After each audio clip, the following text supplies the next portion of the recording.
दोस्तों आपका future point coaching में स्वागत है। आज हम टॉपिक आर्टिकल पढ़ेंगे। आर्टिकल आप सभी अच्छे से जानते हो कि तीन प्रकार के होते हैं, ए, एन और द, है ना। बहुत सारे कॉम्पिटिशन एग्जाम में आर्टिकल्स पे क्वेश्चन आते हैं, तो इनको करने का सबसे आसान तरीका है ना, सबसे आसान तरीका आप ए द को कैसे ब्लैंक में रखोगे, उसका सबसे आसान तरीका मैं आपको बताने जा रहा हूं, है ना। ए एन, पहले मैं ए और एन पे बात करूंगा। तो ए और एन को हम कैसे फिलअप करेंगे, बहुत सारे इंग्लिश पढ़ाने वाले बताते हैं कि अंग्रेजी के जो वोवेल होते हैं ए ई आई ओ यू, अगर मान लीजिए ब्लैंक के बाद में ये शब्द आ जाते हैं या इनसे अगर कोई आपका वर्ड स्टार्ट हो रहा है तो एन बताते हैं, और बाकी जितने भी कॉन्सोनेंट होते हैं उनके साथ ए बताते हैं। तो ये तो सबसे गलत टेक्निक है भरने की ब्लैंक, जिसमें आप ऐसे अंदर अगर आप भरोगे तो ज्यादा से ज्यादा आपकी गलतियां होगी। इसके लिए सबसे आसान तरीका है, आपको हिंदी के स्वर और व्यंजन के हिसाब से ए और एन को फिलअप करना चाहिए, उसको फिल इन करना चाहिए। अब क्या करोगे आप, तो हिंदी में आपका अ से अ तक स्वर होते हैं और क से ज्ञ तक व्यंजन होते हैं।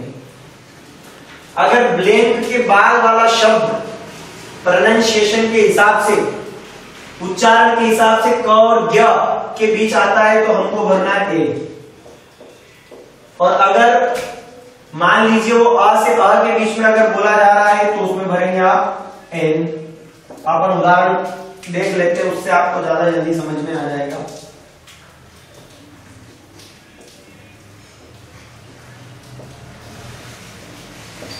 अब आप यहां देखिए, मैंने ब्लैंक के बाद में क्या लिख रखा है, बुक, दिस इज बुक। और अगर आप इस बुक का प्रोनाउंसिएशन कर रहे हो तो बुक में क्या आ रहा है, बा। और अगर बा आ रहा है तो क से ज्ञ के बीच में बा आता है और ये आपका व्यंजन है, तो हमको क्या भरना है, बा के हिसाब से ए। और भी उदाहरण ले लेते हैं।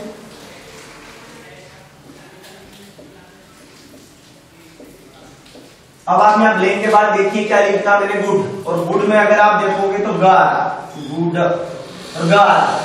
और अगर ग आ रहा है तो क से ज्ञ के बीच में ग गमला आता है ना, ग गमले का आता है, इसलिए अपने को क्या भरना है, ए। तो इस तरह से हम ब्लैंक के बाद जो भी शब्द आ रहा है उसको बोलकर देखेंगे तो हमें पता चल जाएगा भाई कि हमें क्या भरना है, क से ज्ञ के बीच में हमको ए भरना है। अब मैं एन के थोड़ा एग्जाम्पल आपको बता देता हूं।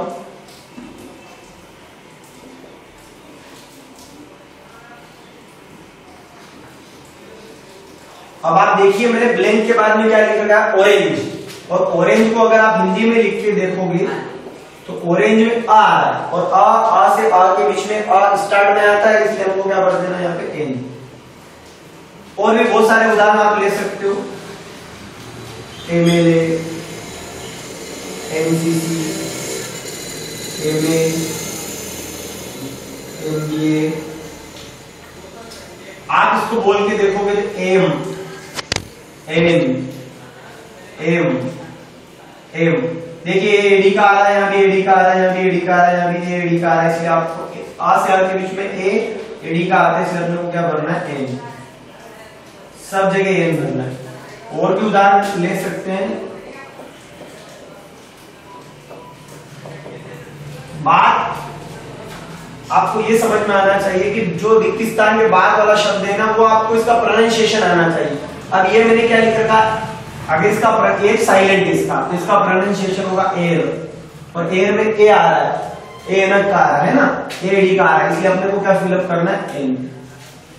इसी प्रकार और भी वर्ड हो जाते हैं, ऑनेस्ट, आवर। एक साइलेंट है, इसमें भी बोलने पे ओ आ रहा है, इस पे आ रहा है, तो दोनों में हम क्या फिलअप कर देंगे, एन।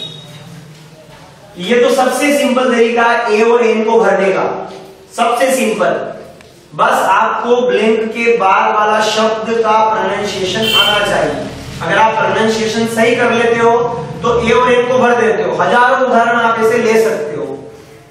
उदाहरण के तौर पर एक मैं आपके सामने एक सेंटेंस और लिखता हूं, जैसा मैंने ट्रिक आपको बताई है, उस ट्रिक के हिसाब से अगर आप भरोगे तो जल्दी समझ में आ जाएगा।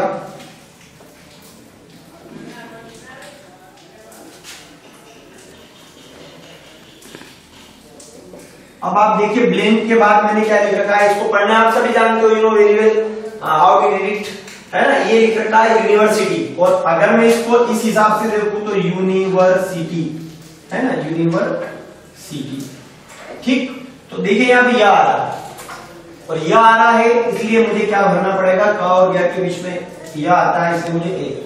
तो इंग्लिश की वो ट्रिक नहीं चलेगी कि आप ए आई ओ यू देख लो तो सीधा आप एन फिलअप करिए, ये यहाँ पे नहीं चलता है।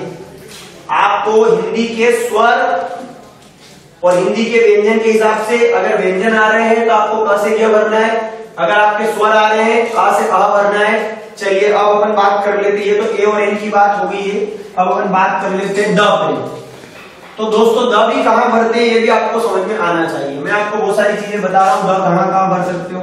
अगर ब्लैंक के बाद में किसी भी रिवर का नाम आ जाए, अगर ब्लैंक के बाद में माउंटेन पहाड़ का नाम आ जाए, सुपरलेटिव डिग्री आ जाए, अगर दुनिया में एक चीज है, वन थिंग दुनिया में अगर वो आ जाए, इसके बाद रिलीजियस बुक्स के नाम अगर आते हैं, अगर डायरेक्शन दिशाओं के नाम अगर आते हैं, अगर कोई इन्वेंशन है अगर उसका नाम आता है, बॉडी पार्ट्स के नाम अगर आते हैं, आर्म्ड फोर्सेस के नाम अगर आते हैं, अगर पार्टी वगैरह जो पॉलिटिकल पार्टी वगैरह इनके नाम आते हैं, ऐसे करके दोस्तों अगर रिक्तिस्थान के बाद वाले शब्दों में अगर ये चीजें आ पा रही है ना, और भी हम लिख सकते हैं, म्यूजिकल इंस्ट्रूमेंट के नाम आ जाते हैं,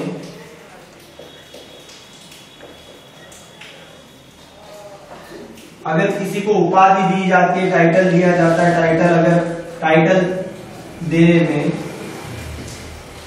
अगर रिक्त स्थान के पहले या बाद में अगर एडजेक्टिव आ जाए, तो एडजेक्टिव पूरी जाति बताने के लिए, पूरी जाति बताने के लिए। और भी दोस्तों हम ले सकते हैं फिजिकल पोजीशन वगैरह, अगर मान लीजिए फिजिकल पोजीशन आप किस स्थिति में बैठे हो उसके लिए, एम्पायर के नाम बताने के लिए, और भी आप बता सकते हो बहुत सारे, जैसे आप एरोप्लेन का नाम, शिप के नाम, इसके अलावा आप ट्रेन के नेम वगैरह, इनके आगे भी आप द का प्रयोग कर सकते हो, है ना। और भी मैं इसके बारे में आपको डिटेल में जानकारी दूंगा बाद में। आप ये सभी रिवर का नाम, नदी का नाम उदाहरण ले सकते हो। अगर मान लीजिए ऐसा कोई सेंटेंस आ रहा है कि ब्लैंक करके लिख दिया, Ganga is a Holi river, तो आपको ये देखना है कि ब्लैंक के बाद में क्या लिख रखा है, गंगा, और गंगा क्या है, नदी का नाम दे रहा है ना। इसलिए आपको अब यहाँ पे वो आपको ए और एन के हिसाब से और ये के हिसाब से ऐसे नहीं लिखना है ना, ये नदी का नाम है, इसलिए आपको क्या लिख देना है, द। क्या फील करोगे आप, द, क्योंकि ये नदी का नाम था। माउंटेन, पहाड़ का नाम, तो चाहे आप माउंटेन में आ सकते हो, हिमालय पर्वत वगैरह कोई भी माउंटेन का नाम ले सकते हो आप, है ना। इसके अलावा सुपरलेटिव डिग्री, तो सुपरलेटिव डिग्री क्या होती है, तो डिग्री आप सभी जानते हैं, एडजेक्टिव की डिग्री बनती है आपकी, और एडजेक्टिव की अगर डिग्री बन रही है तो जैसे हम लिखते हैं टॉल, टॉलर और टॉलेस्ट, ये आपकी सुपरलेटिव डिग्री होती है। अगर ये भी ब्लैंक के बाद अगर सुपरलेटिव डिग्री आती है तो आपको फिर कौन सा, आपको द का प्रयोग करना पड़ेगा। उदाहरण के तौर पर ही इज टॉलेस्ट बॉय, तो देखिए ये सुपरलेटिव डिग्री है, इसलिए मैं द भरूंगा। अब पता कैसे करेगी सुपरलेटिव डिग्री है, तो एक बात हमेशा याद रखिएगा, सुपरलेटिव डिग्री में उसके लास्ट शब्द में एसटी आता है, वन एस को छोड़कर। कुछ वर्ड होते हैं जिनको छोड़कर अगर आप देखोगे तो कुछ एक वर्ड ऐसे होते हैं इनके अंत में एसटी आता है, उनको अगर आप छोड़ दोगे तो अधिकतर सुपरलेटिव डिग्री के अंत, शब्द के अंत में एसटी आता है। और अगर आपको एसटी मिल रहा है तो निश्चित रूप से आपको द लगाना है, या फिर आप ऐसे पॉजिटिव, कंपैरेटिव और सुपरलेटिव डिग्री बनाकर भी द का फिलअप कर सकते हो। ये सबसे सीधा तरीका सुपरलेटिव डिग्री का। वन थिंग, अब दुनिया में एक चीज क्या है, तो एक तो 7 वंडर्स, 7 वंडर्स, दुनिया के जो 7 अजूबे वो, उसके अलावा आप लिख सकते हो सन, मून, अर्थ, स्काई, है ना, ये एक ही दिखते हैं हम सबको, एक ही चीजें हैं, है ना, थोड़ा सा ये सभी चीजें एक ही चीजें दिखाई देती है आपको, ठीक है। इसके अलावा रिलीजियस बुक्स, तो आप रिलीजियस बुक्स में ले सकते हो, रामायण है, कुरान है, बाइबिल वगैरह, अगर ये आ जाते हैं तो द का फिलअप होगा। Direction east west north south आ जाए तो द भरेंगे। इन्वेंशन रेडियो वगैरह है, टीवी वगैरह, अगर ये आ जाते हैं तो अपने को द। बॉडी पार्ट्स, तो चाहे आप नोज बोलिए, उदाहरण के तौर पे जैसे हम एक सेंटेंस लिख सकते हैं, वी सी विद और ब्लैंक और आइस, तो ये देखिए बॉडी पार्ट्स, इसलिए द का प्रयोग करना पड़ेगा हमें। इसके अलावा आर्म फोर्सेस, तो नेवी है, आर्मी है आपका, है ना। इसके अलावा जैसे एयर फोर्स, इनमें भी द का प्रयोग। पॉलिटिकल पार्टी, बीजेपी, कांग्रेस, सभी में द लगाएंगे। म्यूजिकल इंस्ट्रूमेंट, तो वायलिन वगैरह, गिटार वगैरह, जहां भी आ जाए द भरेंगे। टाइटल, अगर किसी को टाइटल देना, उपाधि देना है, जैसे उदाहरण के तौर पर he is Sachin of the team, तो चूंकि हम उपाधि दे रहे हैं, वह टीम का क्या है, सचिन, इसलिए द हमको लेना पड़ेगा। पर एक बात याद रखिएगा, प्रॉपर नाउन क्या है, कभी भी द का प्रयोग नहीं होता। उपाधि देते तब आप द का प्रयोग कर सकते हो।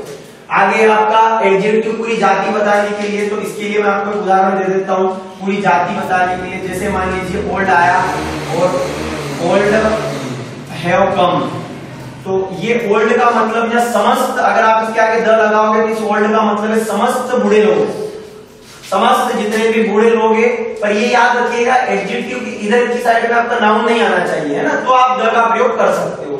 नहीं, अगर नाउन आया तो फिर द का प्रयोग आप नहीं कर सकते हो, इस बात को याद रखना। उदाहरण के तौर पर जैसे ओल्ड मैन हैज कम, तो एडजेक्टिव के बाद मैंने नाउन ले लिया, तो अब मैं ओल्ड के हिसाब से ये नहीं फील करूंगा। अगर नाउन नहीं आती है और एडजेक्टिव आता है, उससे पहले द का प्रयोग आपको करना पड़ेगा। इसका फिजिकल पोजीशन, तो जैसे आप बैक साइड बैठ रहे हो, फ्रंट साइड बैठ रहे हो। एम्पायर, तो जैसे ब्रिटिश एम्पायर वगैरह, ये जितने भी साम्राज्य के नाम अगर ये आते हैं तो आपको द का फिलअप। और एरोप्लेन का नाम, जैसे किंगफिशर एरोप्लेन वगैरह, शिप का नाम आप ले सकते हो, ट्रेन का नाम ले सकते हो, इनके आगे भी आपको द का प्रयोग करना है। तो ये एक छोटा सा तरीका मैंने आपको बताया है कि इस तरीके से हम ए एन द का प्रयोग कर सकते हैं।